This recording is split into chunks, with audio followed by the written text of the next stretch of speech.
Assalamualaikum warahmatullahi wabarakatuh. Yang saya hormati Bapak Dwi Kartika selaku pengampu mata kuliah Sains Bahan. Sebelumnya perkenalkan, nama saya Adelia Permatasari, NIM K1A 019043, dan rekan saya, Safa Salsabila, NIM K1A 019064. Di sini kami akan mempresentasikan hasil diskusi kami mengenai batu bara. Batu bara adalah batuan sedimen yang dapat terbakar. Batu bara terbentuk dari sisa tumbuh-tumbuhan yang terkubur dalam tanah selama jutaan tahun. Proses pembentukan ini terjadi pada zaman karbon atau sekitar 340 juta tahun lalu. Banyak sekali manfaat batu bara. Salah satunya adalah sebagai bahan bakar pembangkit listrik tenaga uap. Lalu, kenapa banyak sekali tambang batu bara di Indonesia?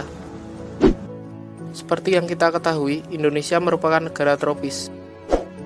Tentunya, sejak zaman dahulu memiliki banyak hutan. Dan dari pelapukan tumbuh-tumbuhan tersebutlah yang membuat Indonesia memiliki cadangan batu bara yang besar. Bahkan, hingga saat ini, Indonesia memiliki cadangan batu bara sebesar 39,89 miliar ton yang tersebar di 1.000 lebih perusahaan tambang batu bara Indonesia. Yang pertama itu ada pengertian batu bara. Batu bara adalah batuan sedimen organik yang terbentuk dari sisa-sisa macam tumbuhan dan telah mengalami dekomposisi atau penguraian oleh adanya proses biokimia dan geokimia dalam lingkungan bebas oksigen yang dipengaruhi oleh panas dan tekanan yang berlangsung lama, sehingga berubah baik sifat fisik maupun sifat kimianya.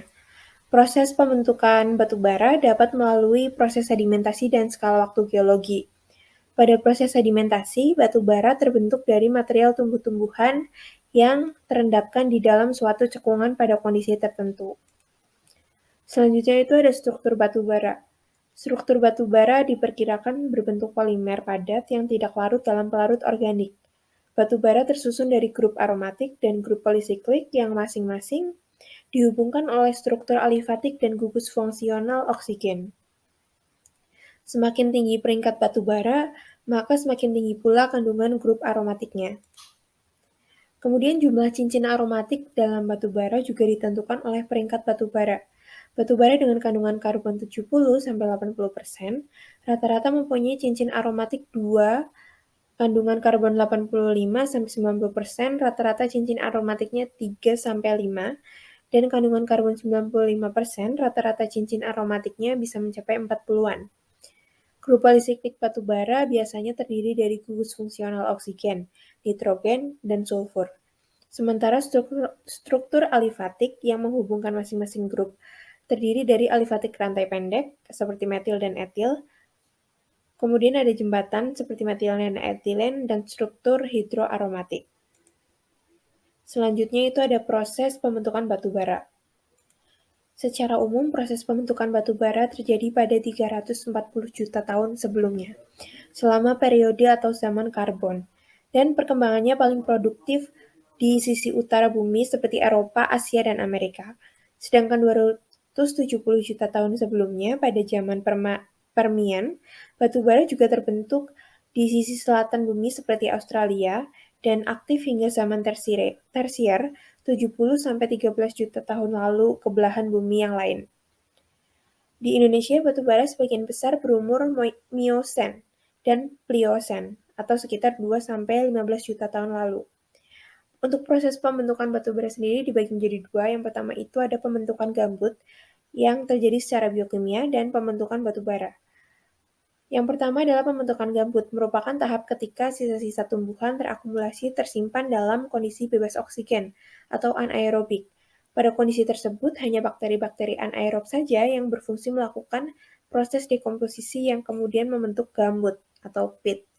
Kemudian ada proses pembentukan batu bara atau coalification, merupakan proses diagenesis terhadap komponen organik dari gambut yang menimbulkan peningkatan temperatur dan tekanan sebagai gabungan proses biokimia, kimia, dan fisika yang terjadi karena pengaruh pembebanan sedimen yang menutupinya dalam kurun waktu geologi.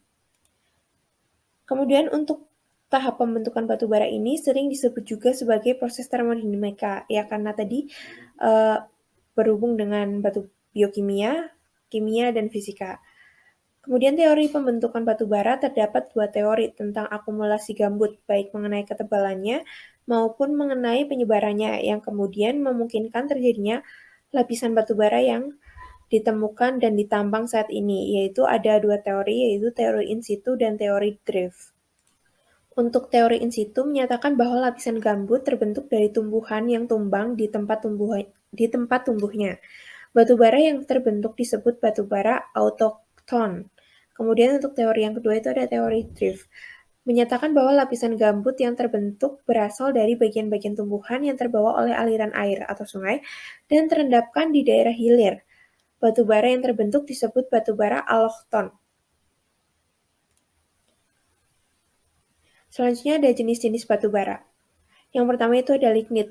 Lignit sering disebut sebagai brown coal. Pada tingkat ini telah menunjukkan struktur kokoh dan gejala perlapisan yang kuat. Akan mengeluarkan air dan gas saat dikeringkan, dan kadar airnya 33-75% dari beratnya. Lignit memiliki panas yang sangat rendah sehingga hanya dapat digunakan untuk kepentingan yang sederhana saja. Kemudian ada subbituminous. Pada tingkatan ini sudah menunjukkan kualitas tertentu, yaitu mengandung warna kehitaman, kelembapan yang tinggi, serta rendahnya kandungan karbon. Lapisan ini dapat dimanfaatkan untuk pembakaran yang memadai pada suhu yang cukup. Yang ketiga ada bituminous. Bituminous adalah batu bara berwarna hitam dan dalam beberapa kasus berwarna coklat tua. Bersifat rapuh dengan bentuk bongkah prismatik berlapis serta sudah tidak mengeluarkan gas dan air apabila dikeringkan. Umumnya pemanfaatan bituminous secara teratur digunakan untuk transportasi dan industri untuk pembangkit listrik tenaga uap. Selanjutnya ada antrasit. Nah, antrasit adalah batu bara dengan kualitas terbaik yang berwarna hitam cemerlang seperti kaca, keras, dan tingkat kelembapannya rendah, dan memiliki kandungan karbon yang lebih rendah, sehingga menghasilkan energi yang besar. Antrasit dimanfaatkan untuk industri yang besar yang membutuhkan suhu tinggi. Selanjutnya ada klasifikasi batu bara. Batu bara memiliki struktur bervariasi dari satu tempat ke tempat lain. Perbedaan dalam struktur batu bara disebabkan oleh beberapa faktor, yaitu macam-macam jenis tanaman asal, kemudian ada kontras pada area teori in situ dan teori drift, kemudian ada kontras dalam usia endapan, kemudian ada kontras ketinggian daerah endapan. Selanjutnya ada klasifikator yang mengklasifikasikan batu bara. Ada tiga. Yang pertama adalah American Society for Testing and Material, atau yang biasa disingkat ASTM. Pengelompokan ini bergantung pada pemeriksaan umum, khususnya tingkat karbon tetap, material tidak terduga, dan nilai kalor. Untuk batu bara dengan bahan tidak stabil, yaitu kurang dari 31%. Urutannya bergantung pada kandungan karbon tetap dengan sedikit memperhatikan nilai kalor. Yang pertama adalah kandungan karbon fixed, yang lebih dari 98% termasuk peringkat batu bara meta antrasit.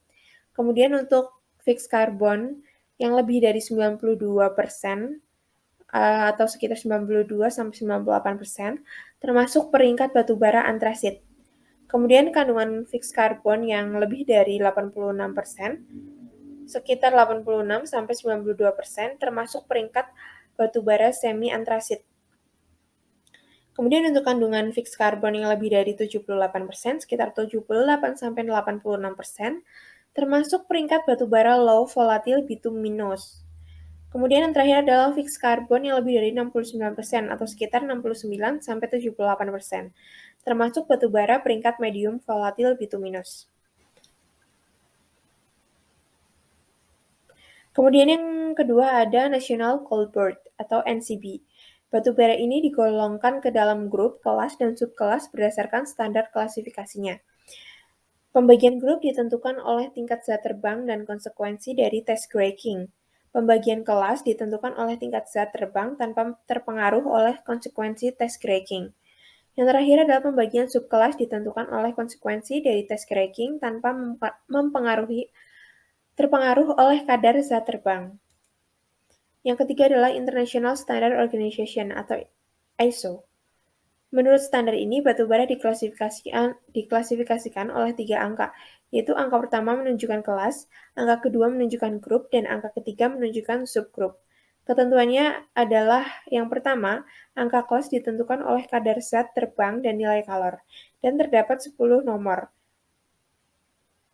pada standar klasifikasinya, yaitu 0, 1, sampai 9. Angka grup ditentukan oleh hasil pengujian indeks Roga dan pengujian indeks Muai bebas. Terdapat 4 nomor angka grup, yaitu 0, 1, 2, dan 3. Angka subgrup ditentukan oleh hasil pengujian dilatometer dan pengujian Gray-King. Terdapat 6 nomor angka subgrup, yaitu 0 sampai 5. Kualitas batu bara adalah sifat fisika dan kimia dari batu bara yang mempengaruhi potensi kegunaannya. Kualitas batu bara ditentukan oleh material dan mineral matter penyusunnya, serta oleh derajat qualification. Umumnya, untuk menentukan kualitas batu bara dilakukan analisa kimia pada batu bara yang diantaranya berupa analisis proximat. Nah, kita akan bahas satu persatu. Yang pertama adalah analisis moisture. Analisis moisture itu adalah banyaknya kadar air yang terkandung dalam batu bara itu sendiri. Semakin tinggi kadar airnya, maka proses pembakaran batu bara akan semakin lemah. Oleh karena itu, lebih baik dicari batu bara dengan kadar air yang rendah. Kemudian yang kedua adalah volatimeter. Banyaknya zat yang hilang bila sampel batu bara dipanaskan pada suhu dan waktu yang telah ditentukan. Zat volatil yang menguap terdiri atas sebagian besar gas-gas yang mudah terbakar seperti hidrogen, karbon monoksida, dan metan. Kemudian selanjutnya adalah fixed carbon. Fixed carbon menyatakan banyaknya karbon yang terdapat dalam material sisa setelah volatimeter dihilangkan. Fixed carbon atau kadar karbon merupakan kandungan utama dari batu bara. Kandungan inilah yang paling berperan dalam menentukan besarnya heating value dari suatu batu bara. Semakin banyak fixed carbon, maka semakin besar heating value-nya. Selanjutnya adalah nilai kalor. Kalor adalah suatu bentuk energi yang diterima oleh suatu benda yang menyebabkan benda tersebut berubah suhu atau wujud bentuknya. Kalor berbeda dengan suhu, karena suhu adalah ukuran dalam satuan derajat panas. Sedangkan kalor merupakan suatu kuantitas atau jumlah panas baik yang diserap maupun yang dilepaskan oleh suatu benda. Panas yang dilepaskan oleh batu bara bila dibakar di udara merupakan besaran yang sangat penting dalam menganalisis batu bara. Energi yang dibebaskan ini berasal dari adanya interaksi eksotermis senyawa hidrokarbon dengan oksigen. Kemudian ada ash content atau kandungan abu, merupakan jumlah residu yang dihasilkan dari pembakaran batu bara. Kandungan abu berasal dari hasil sisa pembakaran batu bara. Keberadaan kandungan abu pada lapisan batu bara dikarenakan senyawa organik dan anorganik yang merupakan hasil dari rombakan material di sekitarnya yang bercampur pada saat transportasi, sedimentasi, dan pembatubaraan. Kemudian ada kandungan sulfur. Kandungan sulfur dalam batu bara itu sangat bervariasi dan pada umumnya bersifat heterogen. Sulfur dalam batu bara termal maupun metalurgi itu tidak diinginkan kehadirannya, karena sulfur dapat mempengaruhi sifat-sifat pembakaran yang dapat menyebabkan slagging atau korosi pada besi. Oleh karena itu, dalam komersial, sulfur dijadikan batasan garansi kualitas, bahkan dijadikan sebagai rejection limit. Ya, sekian presentasi dari kami. Kurang lebihnya mohon maaf. Wassalamualaikum warahmatullahi wabarakatuh.